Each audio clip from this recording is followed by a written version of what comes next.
I worked at a juvenile detention center in Emlenton, and I had the opportunity to work with 99 kids daily. When I accepted that position 3-4 years ago, my goal wasn't to reach those kids spiritually. It was to teach them academics and provide them what they needed to succeed in life. Over that time, my walk with Christ has grown stronger here at Zion. I've learned a lot of things, and I've learned a lot of application. That's something that Zion is very good at teaching us who sit in the back how to apply the things they're actually teaching.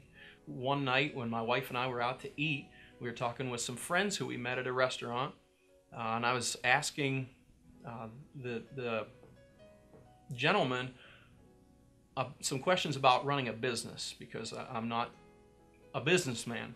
And one job possibility that I had was to basically run a business. After we left, we got caught up talking to someone else on the way out. My wife went back to say goodbye to the couple. She came back to me and said, "Hey, his dad wants to talk to you."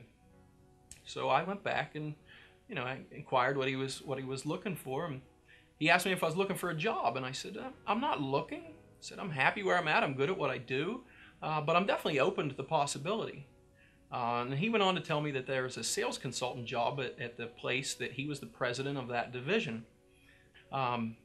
He gave me the instructions on how to apply and whatnot, and over the course of the next several weeks, I took those steps and applied, and I was successful. I got the job.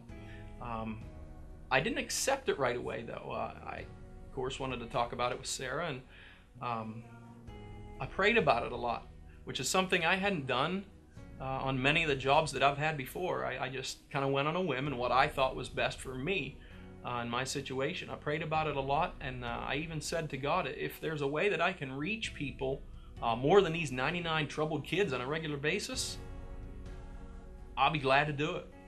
It's been tough here at the beginning.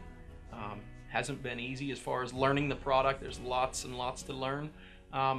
Sometimes I get worked up about that, but more and more frequently with learning the core values that Zion is teaching about, every time I get worked up, I just have a comfort in knowing that it's all about Jesus.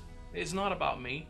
Some of the core values that I've noted that are really, that I feel are most applicable to me, or, to plant the gospel wide and deep.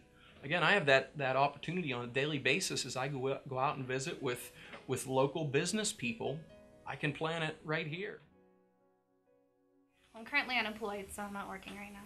But that has been a struggle for me because I want to be working, and I'm a teacher, and I haven't been able to find a job. So I've been struggling with feeling value in myself and really finding my value in the world prior to the 40 days thing, because I felt useless that I wasn't working. So this whole thing has taught me that God values me regardless of what I'm doing, and I can find value in myself through Him instead of through what I'm doing.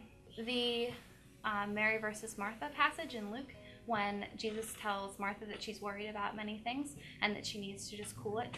So I realize that I'm a worrier, and I'm constantly planning for things. So I'm the kind of person who wants to know what's in her bank account and manage all of that kind of stuff. And having to set all that aside and realize that God has plans for me has been a really, really stress relieving thing for me. Well, through all of this, Jen has had more opportunities to get involved in some organizations in our church in Petroleum Valley, and I've gotten the opportunity to tag along and get involved as well. She tends to get,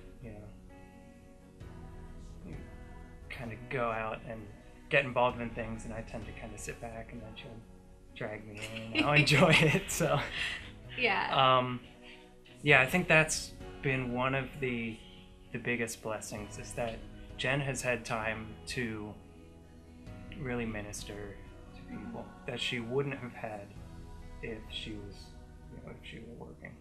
I'm the kind of person, I have a day planner, and every single block is planned out on what I'm doing. So realizing that my plans aren't the ones that matter has been both difficult and really freeing for me. It's been cool. My life starting with a broken marriage, that started me in my life with Jesus. I just turned to Him on my knees and asked for his help and guidance. And it's been a year since that's happened. He's showed me a lot of great things, towards this. With friends coming in my life, helping me get through this, with my boys. At the same time, he's also showed me, through his grace of investing in a business that I've just acquired, a bowling business. So I've just tried to, get into this and try to figure out how I can, spread the word of Jesus and the gospel and all that. And, our saying is, help people far from God discover life in Jesus, and that's my goal. We're opening a new teen center through this. That's going to be called Yahweh. Some friends of mine are taking charge of that, so we want to do something for teenagers and kids.